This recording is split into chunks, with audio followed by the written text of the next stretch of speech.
Hello, welcome to our film series on how to use 3D printing to bring STEM into the classroom. In these videos, you'll see how educators can use 3D printing exercises to introduce students to STEM careers and technologies. For this exercise, we'll be using the FlashForge Adventurer 3 printer. The Adventurer 3 is a very nice, affordable 3D printer with a good collection of features for its price. For the STEM exercise, we'll be using one of our Learning Blade 3D Maker Quest lessons. In this lesson, students will design a prototype of a new product they can 3D print and use to demonstrate the new product's features. For this exercise, you'll need a 3D printer and its compatible filament, along with paints or markers and other craft supplies to help decorate the 3D printed prototype. So let's get started. First, you'll need to unpack and set up your 3D printer. Setting up most 3D printers is a straightforward process. Just follow the startup instructions that come with your printer. If you'd like more information, you can find detailed demonstrations of how to set up and load the FlashForge Adventurer 3 printer at the end of this video. To download the 3D lesson files, we'll go online and visit thingiverse.com. Thingiverse is a website that hosts a massive collection of 3D models and related exercises. To find today's lesson, go to thingiverse.com and search for Learning Blade Prototype in the main search bar. This will show you a page with today's lesson on making a custom design prototype. In Thingiverse, you can choose to download all of the lesson files or individual model files within a collection. For our lesson, we'll click the Download All Files button and select a location on our hard drive to save them. Thingiverse packages everything in a zip file, so once it's downloaded, you'll need to right-click on the zip file and extract all of the files. Now you have all the 3D files needed for this exercise. Once your 3D printer is set up and you have the 3D object files, you can begin 3D printing. Most 3D printers can be controlled by different software applications. For this lesson, we'll demonstrate the Flashprint software that's designed for the Adventurer 3 printer. If you would like to watch a demonstration of downloading and installing Flashprint, skip to the detail sections at the end of this video. To print the 3D objects, launch Flashprint and click the Load button at the top of the screen. Select the 3D model files from where they're saved on your hard drive. Flashprint will scan the file and may detect issues with the model's surface. If so, Flashprint will ask if you'd like to repair the file. Click the Repair Model button to continue. Flashprint may also ask if you'd like the objects centered on the print platform. Click Yes to continue. When you can see your model file inside the printer's print area, you're ready to continue. 3D objects with large overhanging sections will need supports to help each layer of the object print properly. The objects shown do not require supports, but other objects you print might. To add supports, you would click the Supports button at the top of the screen. Then in the Support window, you can have Flashprint automatically generate supports where they're needed. Our object is ready to print, so we'll click the Print button at the top of the screen. Make sure to change the material type to match the filament type for your machine. This model does not require supports, so we'll make sure supports are disabled. A raft is a base layer of plastic that's printed onto the platform below the 3D object. The raft helps the object stay in place on the print platform as the filament cools. The object shown is very wide and not very tall, so it does not require a raft. We'll make sure the raft option is disabled. Flashprint allows you to print objects by using either custom or predetermined settings. For this object, we're going to use the standard setting. Once you've chosen the 3D printer settings, click OK. Flashprint will ask you to save the project file, and then it will show you a preview of the printed object. You can move the Preview Layer slider bar up and down to see any layer of the print job. Once you're satisfied that the print job looks like what you want, click the Send G-code button. This will send the printing commands, a type of instructions called G-code, to the printer. Once the printer has all of the commands, it will begin printing. Flashprint estimates the amount of time a print job will take and displays that estimate in the upper right corner. Different settings will produce different print times, so with experience, you should get a good feel for how long printing objects will take at different settings. Here, you can see a time-lapse example of how the 3D printing process works. The printer will print the objects layer by layer until the print job is done. Once it finishes, the printer will slide the print bed to the front of the machine and begin cooling down. It's a good idea to wait a few minutes after printing to make sure the print bed isn't too hot. You remove the print bed plate by squeezing the release tab at the front of the bed and sliding out the plate. The 3D object will be attached to the raft, but both the raft and the objects can be removed by flexing the print bed plate. You may need to remove smaller pieces from the raft with pliers or a flat spreader. The lesson files on Thingiverse also include a PDF of instructions on running the prototype activity. This activity is designed to encourage students to design and create prototypes of new products they imagine. The 3D model files in this lesson can be uploaded into your favorite CAD software like TinkerCAD. TinkerCAD.com is a free website that allows students to work with 3D shapes and create complex new objects. To use TinkerCAD, you'll first create an account. Once you've created an account, you can get started by clicking the Create New Designs button and giving it a name. Next, we'll import one of the complete product files we downloaded from Thingiverse.com. Click the Import button in the upper right menu in TinkerCAD.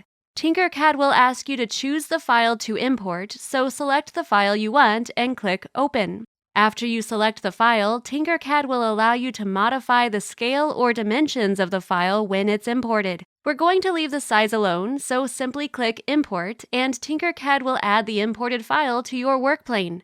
TinkerCAD places the new object in the middle of the workplane. You can click and drag the view to see other angles of the workplane. Now let's create a new product from scratch. We recommend dragging a ruler onto the workplane to get started. The ruler will help you manipulate objects with better precision. First, we'll drag a box shape onto the workplane from the right menu. When you select an object by left-clicking, TinkerCAD shows you the object's main parameters. And if you have a ruler on your workplane, it also shows you the measurements of each of the shape's dimensions. You can modify an object by either dragging one of the control points on a selected object or by left-clicking on the measurement of that parameter and entering a new number. We want to make a flat smartwatch shape, so we'll make the edges round by changing the box's edge radius. Then we'll change the dimensions of the box to make the length and width 40 millimeters and the height 4 millimeters. We can also change the color to see the box's sides better. A very powerful feature of TinkerCAD is the ability to turn any shape or object into a whole, or negative version of the shape. This lets us subtract one shape from another when the two shapes are grouped together. We'll add a negative box from the right menu onto the workplane and change its dimension to make it very narrow. This negative box is going to be an opening in the smartwatch for the watch band. We'll change the angle of the shape by selecting the shape and dragging one of the rotate arrows. Once we have an angle we like, we'll move the shape into position by dragging one of the black movement arrows. We need another opening for the watch band, so we'll select the shape and click the Control key and the C key to copy the shape. Then we click the Control key and the V key to paste a copy of the shape onto the workplane. We want this new shape to face the other direction, so we'll click the Reflect button in the top right menu and then click the black reflection arrow that points the direction we want to reflect the shape. Then we drag the new shape into place on the other side of our smartwatch. We'll align these shapes to make sure the watch band openings are centered on the smartwatch. Hold down the Shift key and select all three shapes, then click the Align button on the top right menu. Click the middle black Align circle to align all three shapes down the center. Now that the shapes are in place, we'll click the Group button in the top right menu. This combines all three shapes into a new shape. Any negative shapes will be removed from the combined shape. Our smartwatch needs a dial button, so we'll drag a cylinder shape onto the workplane. We'll rotate and resize the cylinder until we have a dial button we like. Then we'll drag the button into place and make sure it's centered with the rest of the smartwatch. Once we have the dial button in place, we'll select all the shapes and group them together. Now our smartwatch is ready to be exported for printing. We'll click the Export button in the top right menu. This will pull up the export window with some exporting options. Most 3D printers will work with either OBJ or STL files. For this lesson, we prefer STL files, so click that button and select the location on your hard drive to save the files. The new smartwatch prototype can now be imported into the Flashprint software and 3D printed. After the models are printed, students can use paint, markers, or other craft supplies to decorate their design prototypes. After students are finished with their prototypes, you can complete the lesson by using the discussion questions included in the 3D Maker Quest instructions. These questions are designed to get your students to consider important details in the activity and how they relate to real-world STEM careers and technologies. Educators can also expand this lesson by having students give class presentations about their new products. They should be encouraged to treat the prototypes as actual products that they might be responsible for creating. And that's how this activity works. Now you know how easy it is to use the FlashForge's 3D printers to introduce students to STEM careers and technologies. For more examples of how educators can use 3D printing as a STEM teaching tool, check out some of our other lesson videos in this series. If you'd like to learn more about FlashForge's 3D printers, visit our website at flashforge-usa.com. For more information about Learning Blade and our STEM and computer science lessons, visit learningblade.com or email us at info@learningblade.com. Now, if you'd like to see how to set up your 3D printer, install Flashprint, or work with 3D objects in TinkerCAD, keep watching these informative step-by-step videos. Your 3D printer should have included a set of easy-to-follow setup instructions. After unpacking and removing the shipping materials from the printer, plug the included power supply cable into a wall outlet and power on the printer. Once the printer has powered on, select Filament, then Load on the touchscreen menu. The printer will begin heating up the print nozzle. Once the nozzle has heated up, the touchscreen will ask you to load the filament. Remove the filament door on the side of the printer. Make sure your filament has a smooth, cut end that will easily fit into the intake opening. Take the spool of filament and insert the end of the filament into the intake opening marked by the yellow and black arrow. Once the filament has been inserted about an inch, the printer will automatically start reeling in the filament. Place the filament spool on the spindle, making sure the spool can unroll smoothly. Close the printer door. After about 30 seconds, the plastic filament will start pushing out of the printer nozzle. Once this occurs, press OK on the printer touchscreen menu. The printer filament is now loaded.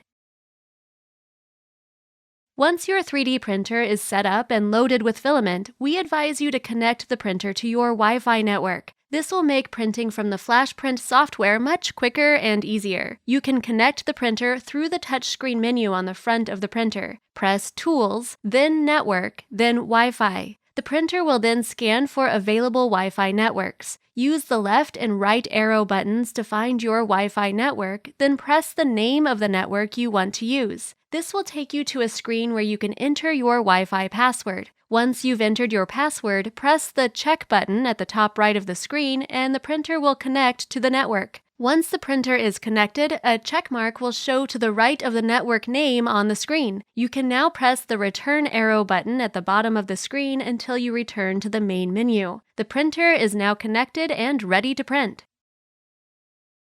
The printer comes with a copy of Flashprint, but it's always best to go to the FlashForge website and download the latest version. Just go to flashforge.com and roll over the support option in the main menu. Select Download Center from the drop-down options. This will take you to the latest versions of the FlashForge software. Find the latest version of the Flashprint software for your operating system and click the Download button for that version. You'll need to select a location to download the software zip file, and once the software has downloaded, right-click on the zip file and extract all of the files. Double-click on the Flashprint application to launch the Flashprint Setup. Once Flashprint has finished installing, select the Launch Flashprint checkbox and click OK. When Flashprint opens for the first time, it will ask you to select your printer. Choose Adventurer 3 from the menu and click OK. Flashprint will open up, showing the blank 3D printing plane within the printer's print area. Before you can print, you'll need to connect Flashprint to your 3D printer. If you've already connected your printer to your Wi-Fi network, you'll choose Print and Connect Machine from the main menu. This shows a pop-up window with the printer's IP address.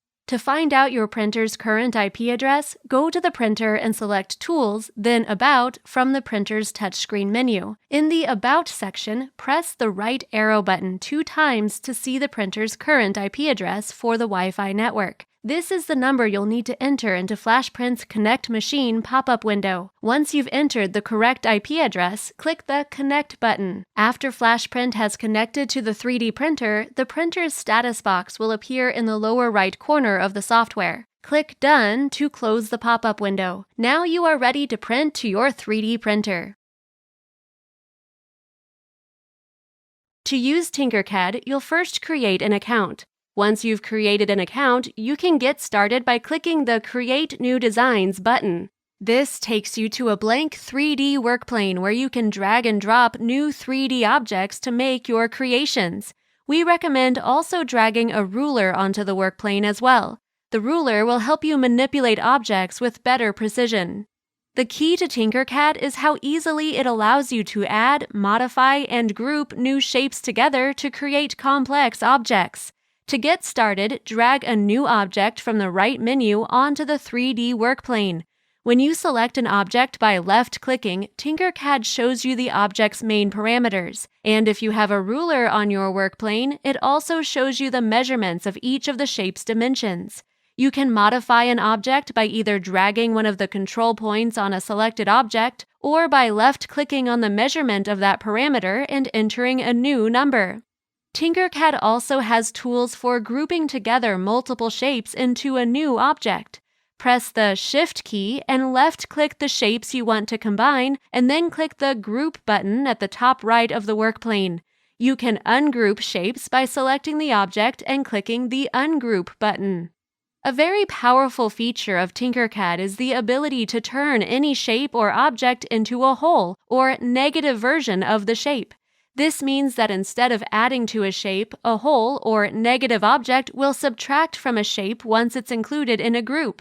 You can see this in action by selecting a shape and clicking the Whole option in the upper right menu. Now, if you group this whole shape with another shape, the whole shape will be subtracted from the other shape, creating a complex new object. This is how all of our 3D MakerQuest objects were created. And TinkerCAD has many other exciting features students may wish to explore. You can import 3D models like STL files to use in your creations. You can change the color of objects. You can mirror an object in a specific direction.